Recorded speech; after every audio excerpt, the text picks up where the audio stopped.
Mia Coleman sat at the edge of the long Thanksgiving table, pretending not to hear the laughter rolling down the line of relatives. But her mother made sure her voice carried.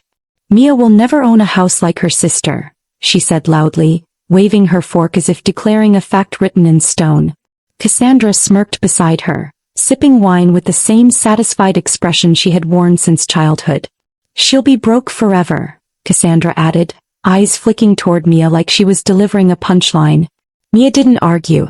She didn't defend herself or offer explanations like she used to. She simply smiled. And her family, used to her shrinking, her silence, her desperate attempts to stay connected, mistook that small, steady smile for surrender. None of them noticed how quiet she had become inside. None of them realized how close she was to breaking the pattern that had shaped her entire life. What Mia's family didn't know was that their words hit differently this time, not like daggers but like a door swinging open. As she looked around the table, she listened to her mother brag about Cassandra's perfect life, the new house, the big job, the husband who wore success like cologne. Her mother flashed a proud smile. "That's what real planning looks like," she said. "Not whatever Mia is doing." A few relatives chuckled. Mia picked up her water glass, steady hands, steady breath. She didn't say, "I work in a design studio." She didn't explain the freelance projects stacking up on her laptop. She didn't remind them that choosing creativity over convention didn't mean choosing failure. She simply said, "I'll be heading out soon," her voice calm. Her mother rolled her eyes. Cassandra muttered, "Of course." But Mia wasn't leaving because she was hurt. She was leaving because the part of her that once needed their approval finally felt tired and ready. Later that night, Mia drove home in silence, her hands gently gripping the steering wheel as the city lights blurred through the windshield. Every mile put space between her and their expectations. She replayed Cassandra's voice in her head, soft, mocking, certain. "You'll be broke forever." Mia parked outside her small apartment and sat still for a moment, the cold evening seeping into her bones. But she wasn't shaking. She wasn't crying. She was thinking. And for the first time, the things they said didn't break her. They felt irrelevant. She climbed the stairs, unlocked her door, and stepped into her little living room filled with sketches, color palettes, and half-finished ideas taped to the walls. She stood in the middle of the room and whispered to herself, "It's small, but it's mine." And that was the night something shifted. Not loudly. Not dramatically. Just a quiet click inside her chest, the beginning of choosing her own life. The next morning, Mia woke before her alarm, not out of stress but out of purpose. She opened her laptop, scrolled through the freelance inquiries she'd been ignoring, and answered every single one. When a new client asked for her rates, she didn't hesitate. "I've updated my pricing," she typed. "Please see the new structure attached." She saved aggressively, learned quickly, and worked harder than she ever had, not for validation, not for revenge, but to build something real. Her days looked different now. She'd finish her full-time job, brew a pot of coffee, and dive into branding work late into the night. She whispered ideas to herself, laughed at creative breakthroughs, and taught herself techniques she once thought she wasn't ready for. And as weeks passed, the inquiries multiplied. One night, while finalizing a logo for a small bakery, she leaned back in her chair and thought, "They have no idea who I'm becoming." The shift became undeniable when her accountant reviewed her quarterly numbers. He pushed his glasses up, looked at her with genuine surprise, and said, "Mia, you're doing better than you think. You need to start planning long-term investments." Mia blinked at him. "Are you sure?" she asked. "Positive," he replied. "You've built something sustainable." No one had ever spoken to her like that, not her mother, who dismissed her choices, nor Cassandra, who measured worth in bragging rights. Hearing it from someone who had no emotional stake in her life sparked something she hadn't felt before: permission to want more. That night, she sat on the floor surrounded by plants and swatches of color, listening to the hum of the city outside her window. She finally whispered the truth she had been too scared to admit. "I'm ready," she said. "Ready for a home. Ready for space. Ready for a life she built, not one she had to defend." A week later, Mia began scrolling through home listings, not because she expected anything, but because something inside her whispered that it was time.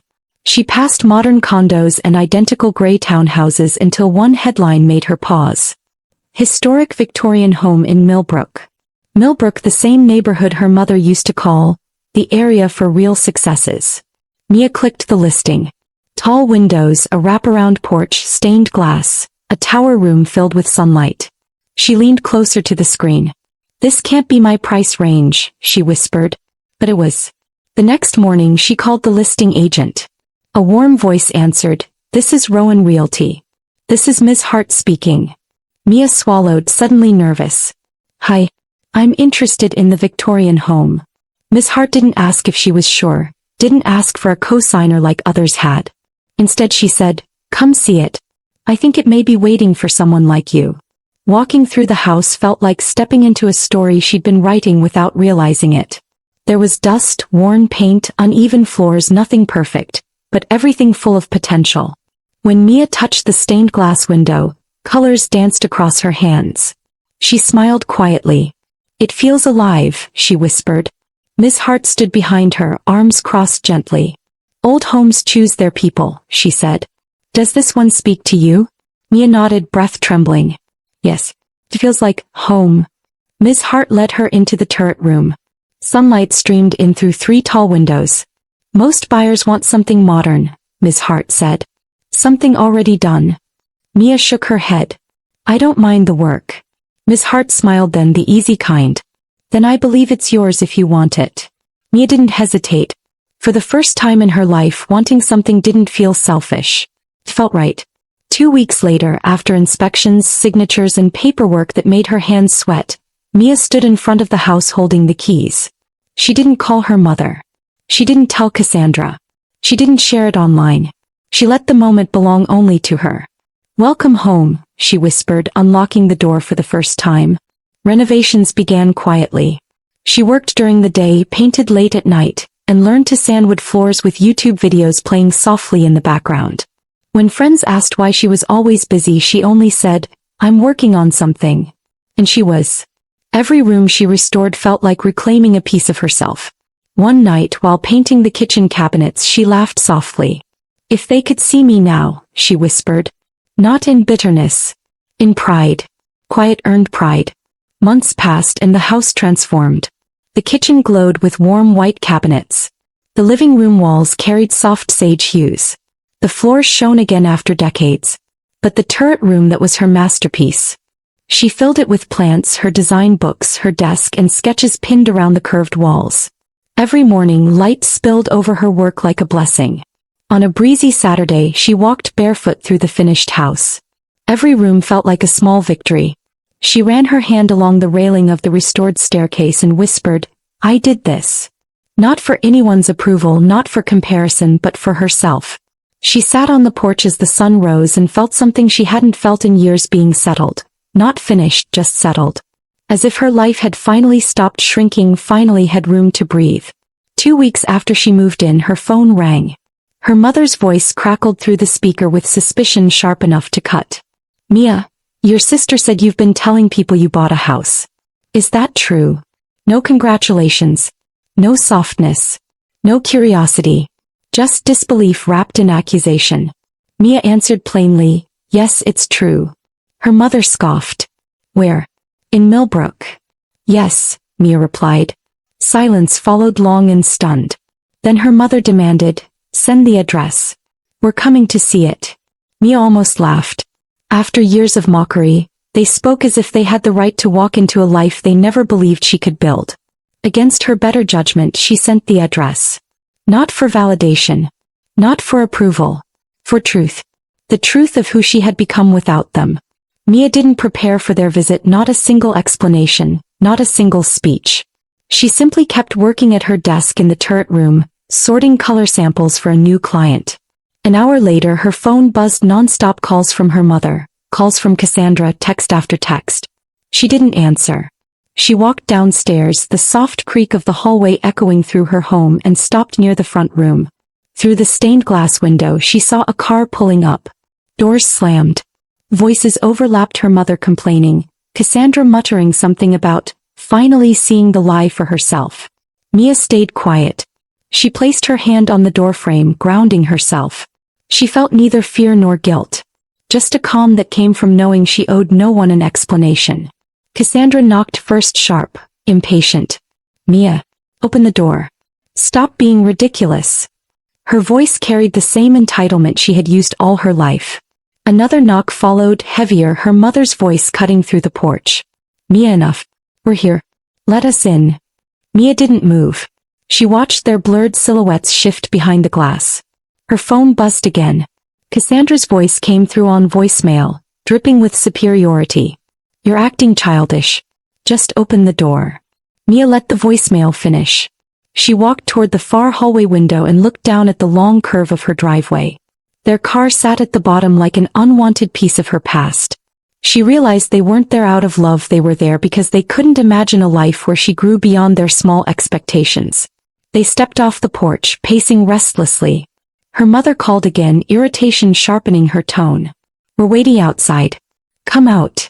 For most of her life, that voice, firm, demanding, sent Mia spiraling into apology. But not this time. She stood in her own home, surrounded by everything she had built without them. The floors she restored, the walls she painted, the peace she earned. She picked up her phone, thumb hovering for a moment. Then she typed slowly, deliberately. Get off my property. For words that felt like years of swallowed pain finally releasing. She pressed send. Outside, she watched through the window as her mother and Cassandra both looked down at their phones in confusion. At first they thought it was a joke. Cassandra let out a laugh, sharp and mocking. She's being dramatic, she said to their mother. But when Mia didn't open the door, when no soft voice followed with an apology, their expressions shifted. Her mother stared at the house as if seeing it for the first time, as if realizing the home she claimed Mia would never have was real, solid, standing before her. Cassandra stepped closer to the window. Mia, seriously? Open up. Mia didn't answer. She stepped back deeper into the hallway where the shadows softened her outline. She allowed herself a small private smile, one she had never felt brave enough to wear in front of them. After several long seconds, Cassandra turned abruptly toward the driveway. Let's go, she snapped. But her mother hesitated. She stood near the porch railing, eyes scanning the windows as if expecting Mia to appear and beg for forgiveness. When she didn't, her mother's face tightened, almost wounded. Not because she missed her daughter, but because she no longer controlled the narrative. Slowly, she followed Cassandra toward the car. The engine started. The tires rolled over the gravel. Mia watched them leave with a calm that wrapped around her like a warm blanket. When their car turned the corner and disappeared, the house exhaled with her.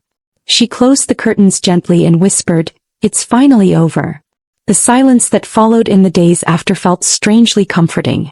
Mia expected guilt to creep in or the old ache of wanting their approval, but none of that came.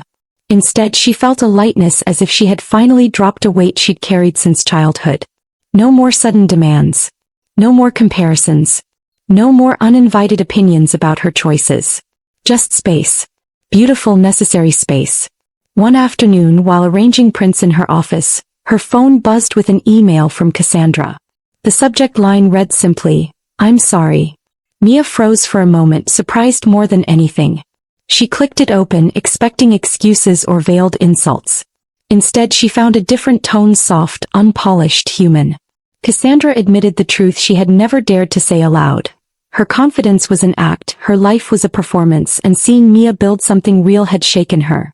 Cassandra wrote, "I said those things because I wanted to believe I was ahead of you. I'm realizing now that I wasn't leading, I was competing. And you weren't even playing the same game." Mia read the message twice. The sister who always spoke like she had a crown finally spoke like she had a heart. She didn't reply immediately. Instead, she closed her laptop and sat quietly, letting the honesty settle. Later that evening, another message arrived, this time from her mother. Unlike Cassandra's long confession, her mother's email was short and trembling. "I'm trying to understand where things went wrong. I thought pressure was love. Maybe I was wrong." Mia stared at the words, unsure whether to cry or breathe. She didn't rush to respond. Healing, she now understood, didn't sprint. It walked. And she wanted to answer from clarity, not emotion. She spent the evening on her porch, wrapped in a blanket, watching the sunset cast warm colors across her freshly painted railing. For the first time, she wasn't responding from a place of fear or longing. She was responding from a home that held her, a life she had shaped with her own hands. When she finally typed her reply hours later, her message was simple: "I'm open to rebuilding, but not without honesty and boundaries."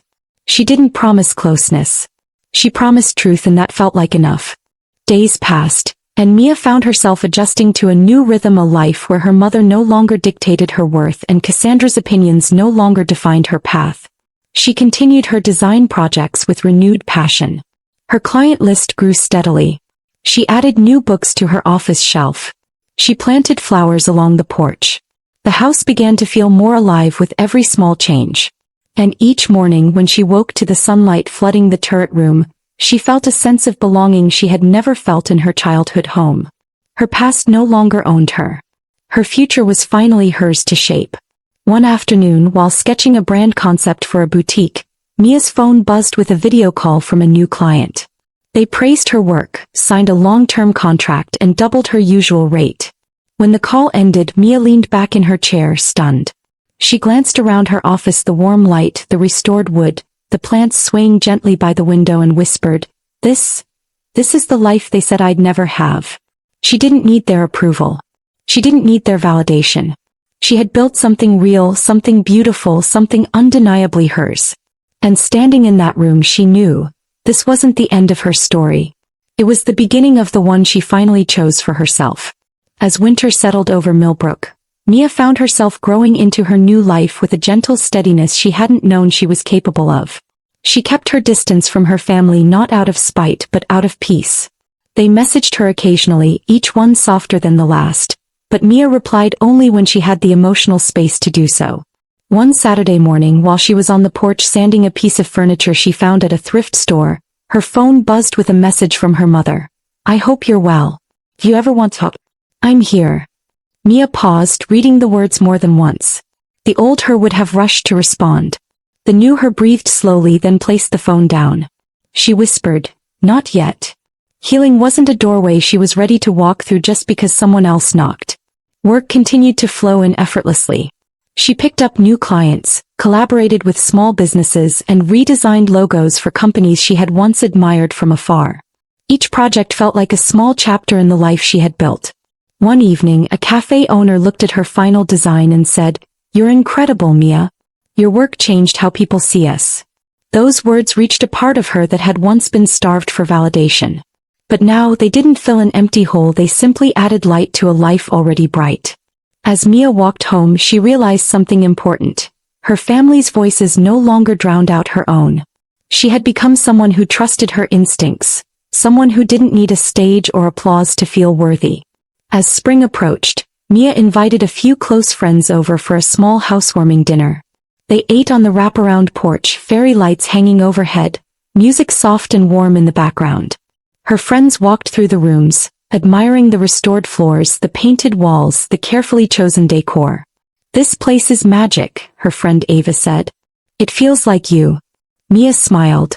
That's the goal. Later that night, as she washed dishes at the sink, she glanced around the kitchen and felt a fullness in her chest. Not the kind that comes from proving someone wrong, but the kind that comes from finally belonging to yourself. A few weeks later, Mia received another message from Cassandra, this time more honest than any before. I'm working through my issues. I don't expect you to forget anything. I just hope one day we can talk like sisters, not competitors. Mia read it slowly.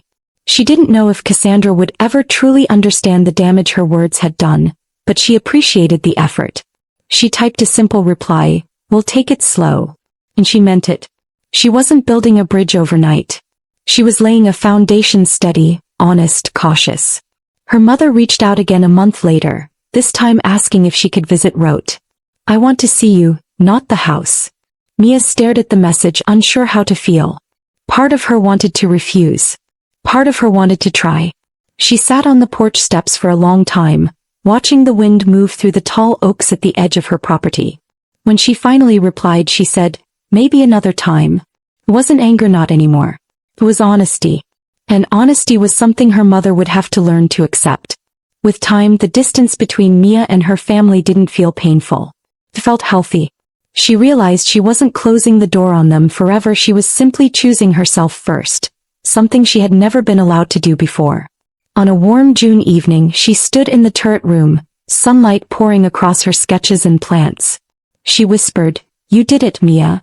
Not with pride that screamed for attention, but with pride that settled quietly, like a soft blanket over her shoulders. She had built a life they said she couldn't have.